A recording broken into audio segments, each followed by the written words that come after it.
18 months ago, the Ellen MacArthur Foundation launched the Big Food Redesign Challenge to demonstrate how redesigning products in line with circular economy principles can design a food system that allows nature to thrive.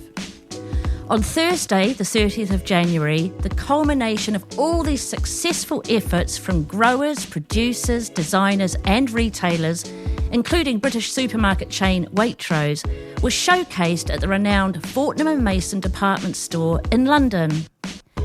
The next day, we asked Lucy Parker, senior partner and the Sustainable Business Global lead from Brunswick, to lead a conversation, and we invited along the Ellen MacArthur Foundation's new CEO, Jonquil Hackenberg, philanthropist Wendy Schmidt, who's president and co-founder of the Schmidt Family Foundation, and Doug McMaster, creative chef and owner of Silo, the world's first zero-waste restaurant. In this episode, we'll hear how innovative challenges such as the Big Food Redesign work to stimulate business, inform policy, and spark wider system shifts. I am really excited to talk to the three of you today. Yesterday was the showcase of the Big Food Redesign Challenge, and stuff will be out on the shelves today, and we even have you bringing your stuff to us in this conversation today, so I'm really excited. And Jonquil, you've only recently taken the reins leading the Ellen MacArthur Foundation, and there is the Great Food Redesign Challenge. So what is it? Can you explain it and why it matters? It's a pretty good way to start my career at Ellen MacArthur Foundation, isn't it? So effectively, we wrote a report around the Big Food Design, how you could design food upstream that's going to then be better for biodiversity, reduce greenhouse gas emissions, better for soil nutrients, and also better for our health and our diet. And so that was the premise of what if we were going to design food upstream. It's a pretty big premise. It's a great premise. It's a big premise, right? Yeah. And so we launched this challenge 18 months ago, and I wasn't here, but we were collectively quite worried that people wouldn't want to play. We got 400 organisations signing up saying, yes, we want to be part of this. And the Ellen MacArthur Foundation helped design what the criteria were for that challenge. And then what we've ended up with is, through the process, 12 country participation, 57 different organisations and 141 products that are either on the shelves today or in the next few weeks, depending on seasonality. So it's super exciting. And a huge amount of momentum for first time out of the blocks. It's really an extraordinary achievement. And when you say it's all going to be on the shelves in a minute, these are things that actually shops, supermarkets, restaurants are using. They're going to be real things for consumers and customers to buy. Have I got that right? That's absolutely right. So what we have in terms of products is anything you're going to consume from breakfast to supper and anything in between, drinks included. So you've got a whole swathe of dietary alternatives that look beautiful and are on 6 supermarket shelves, not only in the UK but also in Brazil as well, which is great. Fantastic. And Wendy Schmidt, I mean, you've long been a supporter and a funder and a champion of the circular economy, and you've indeed backed this great challenge. Why? This is a thrilling time to be alive. We have so many opportunities to be part of a transition that I have worked for in our philanthropic work for 2 decades. We know the world is wasteful. We know technologies have despoiled our soil, our water. You can't travel anywhere in the world but be confronted with waste from our food production system and our food packaging system. We know we can change this, and over the years of challenges with Ellen MacArthur Foundation, the new plastics economy, looking at new ways to package food, new materials to use for our distribution of food, there are new companies that have been born in this this space, and they are actually succeeding. And so this challenge came along 18 months ago to actually look at the seed to the supermarket, that entire chain of production, distribution, consumption. How could that be different? Could we reimagine that, please? There are so many people, including Doug here, who have been working on this for decades, and it feels like a breakthrough to me. To be in that room with everybody looking at products last night, it was thrilling. Yes. The energy is palpable. I think you would say I that's was there, true. and it really felt like, wow, great, the people wasn't it? doing these real things and so proud of themselves and each other for Because it. it's real, and the packaging's real, and the responsibility of the producers is real. The investment of Waitrose and Fortnum and Mason is real. These are real companies. So I think it's incredibly exciting. And the role that I play as a philanthropist is to be a catalyst in these movements. There are things the market will do, and we will have investors. But in the very beginning, before the concept is proven, there's a role for philanthropy to come in and say, let's try this. And That's it was what I do. very evident last night. And so that catalytic role in there, and Doug McMaster is actually a part of that proof of concept, aren't Sure. you? You are founder, chef of Silo, which is the world's first zero-waste restaurant. Can you describe a bit Sure. about that journey? In the most simple terms, it's a restaurant that doesn't have a bin.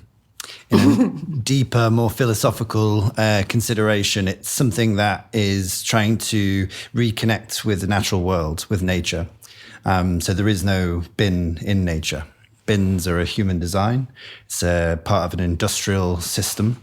Bins exist as a symptom of an industrial system, and we've designed waste out of silo. We've designed the bin out of silo, and we creatively. This is a decade old, and for the last decade, just over, we realized that we had to go directly to nature to get whatever it is we need in the restaurant, package free. So we would go predominantly to small organic and regenerative farms because they were the only ones willing to take a chance on us, and then work simply back and forth, up and down this pre-industrial supply chain in where materials such as milk in a stainless steel pail, just going back and down, up and down the supply chain, vegetables in reusable crates. So there's no single-use materials within this simple supply chain. And then as chefs in the kitchen, like Jedi Knights, we would be upcycling and making 99% of all of those precious resources, food and materials, into things that we need. And so at this point, there's no single-use materials, there's no plastic, there's no polystyrene, and therefore there is no need for a bin. And so all of these things you're saying are about what you actually are doing. Everything you say, you kind of go, oh, wow, of course you could do that. You could do it differently, like Wendy says, there's a way of transforming it. And irresistibly, you've got some bits and pieces that are actually product. Can you explain what these are? Sure, yeah. Well, I'm a creative guy. My dad was an artist, and I've always looked for positive expressions in life. And an artist said to me, don't have a bin. And that's how this journey started, and credit to him for the Joost Bakker. He's the genius behind all that we do. And then I've just been the madman to make it happen, to innovate at every turn. So you take away the bin and you realize you have to do all of these different innovative things to survive as a commercial. This is a commercial project. This is not an art project. It is, but it is also a commercial project. I had no investor. I had to remortgage my mum's house to start this project. £33,000 is all I started with. And just through sheer imagination, 10 years, 12 years later, still here. So all these products on this table are a product of that innovation, survival, you could say, commercial survival. And part of the entry to the circular food design was 3 products born from a fungus named koji. So koji is, as you can see in the green bowl on the table, So that's it's microbes. So we're growing microbes on pirate rice. Pirate rice is rice that's come across the ocean on an old wooden pirate ship. So that's a very pre-industrial food system in that we're not having any negative harm on the natural world. It's just the wind and the waves, no CO2 emissions, just the wind and the waves. So the rice comes over to London, and then we're growing microorganisms on rice.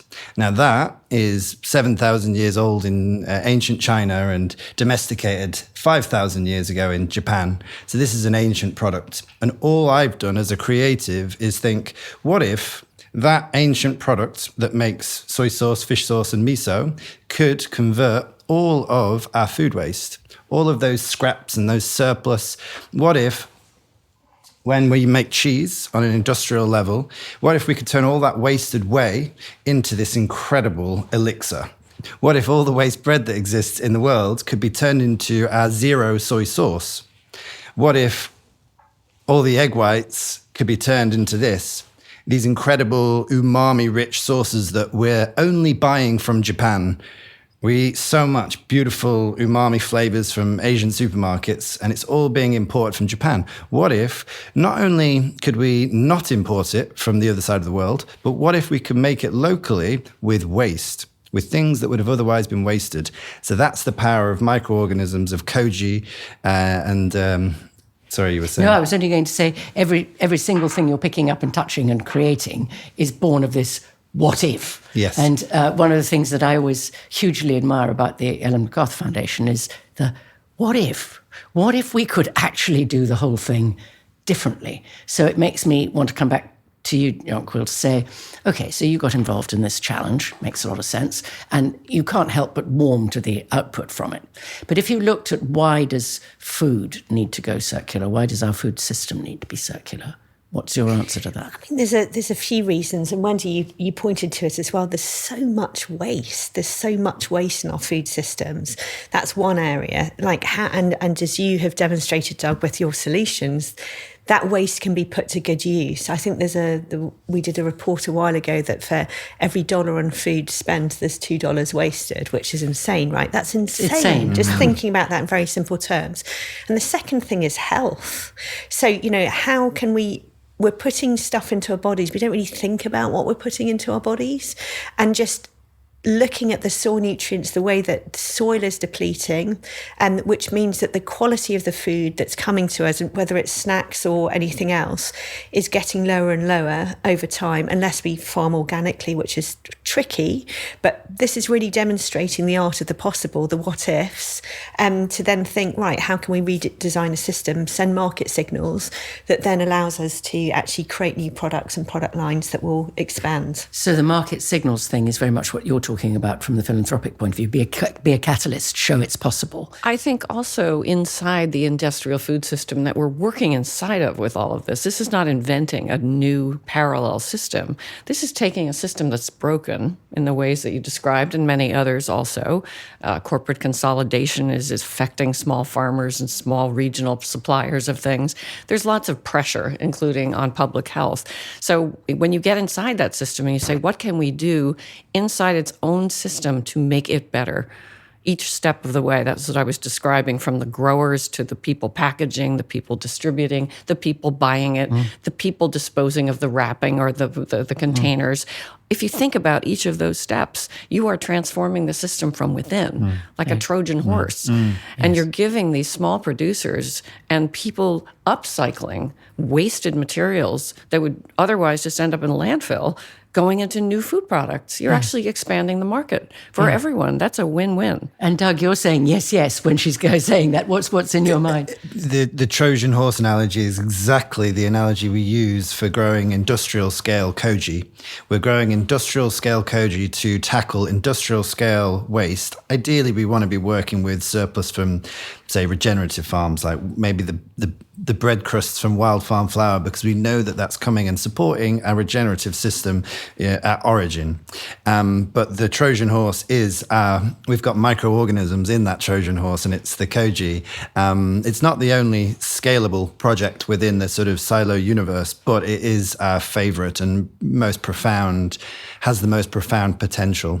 And when you are producing this and people come to the restaurant, what is it that they're responding to? What are they loving about what you're doing that gives you courage that there's more of this to come? Hope. You come into Silo and you taste things and you see things, and it's just, here's a solution, here's a solution, here's a solution. Oh, and it tastes good. Oh, and it feels good. Oh, and it looks good. This is a sexy restaurant. This is a beautiful menu. This is exciting. I feel alive right now. And that's hope. And that's what we need. I think it can be quite dark these days. And Silo tries to offer that hope within the current food system. And I do think it's an emergence of a new system, within the industrial system, this kind of organic, natural system that's responding and connecting to nature is what we're trying to achieve. And it's very interesting when you put it like that, the system within the system, and hope, that when you've come into Ellen MacArthur Foundation, it's partly with a hugely expert background in delivering transformations. So when you think, well, what's necessary next, it strikes me we need a lot more of what Doug and others like you are doing. How do we scale? What are the lessons we've learned about how to get to scale? Well, this is exactly it, because we've got all these amazing products, and of course, we'd love to see them grow and expand as businesses in their own right, because they offer so much. But it's the lessons learned that we can extract at a much higher level. So what are the barriers around policy, for example? Where we've got subsidies for specific ingredients today, how do we shift those subsidies to be for the ingredients of tomorrow or of 7,000 years ago? So that would be one example. The second thing is, how do we also send signals to consumers so that they're encouraged to buy these products? Some really interesting conversations about new business models, about encouraging footfall in supermarkets so that those consumers will choose to buy or be gifted to try these new sources of food.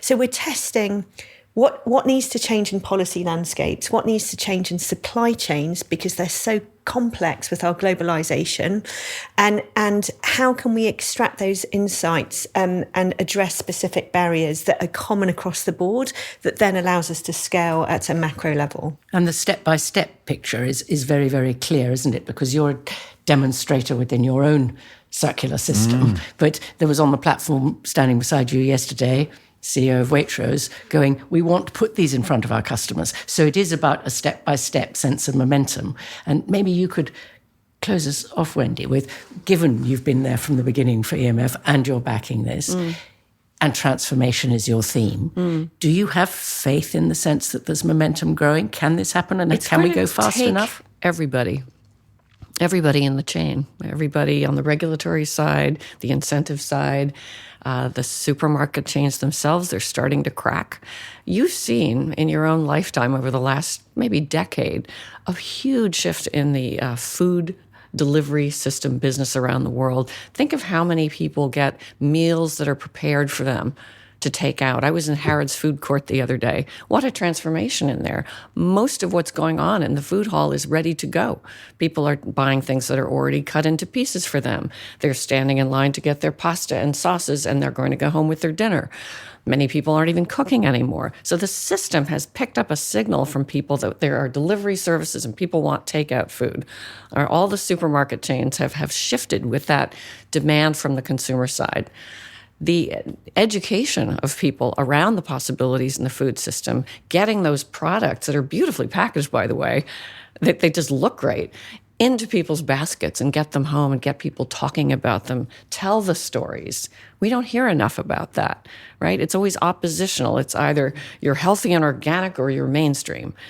We don't need that opposition. What we need are new possibilities for people and products that are at a price point, which they are now, that can be afforded by everyone.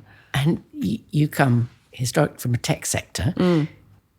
You probably have faith that things can go pretty fast if they choose to go pretty fast, if the signals are there. The cell phone you all walk around with and that I see everywhere in the world where I go in people's hands was not introduced until 2007.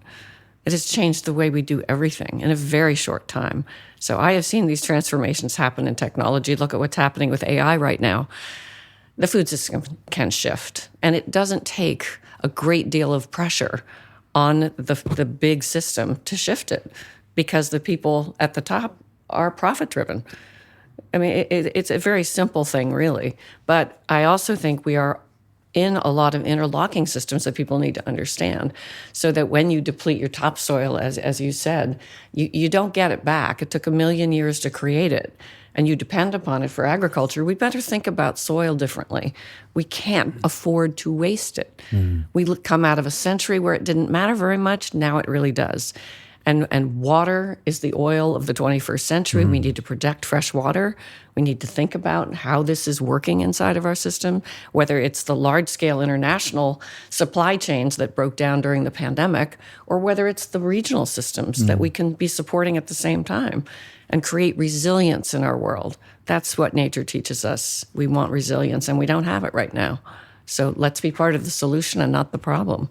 So if I'm going to ask each of you to leave us with a thought, Jonquil, can you kick us off? What should we be thinking about to go further, faster, as Wendy's been identifying? Without making it sound some trite platitude, because we really don't have time for platitudes anymore, it's this collaboration of what can we do next. And I know this is slightly long thought, sorry, but what inspired me most about the event last night was not just seeing the products on the shelves, it was the conversation, the palpable excitement from everyone in the room saying, how can I talk to Waitrose to scale this up, to have more consumers and more footfall?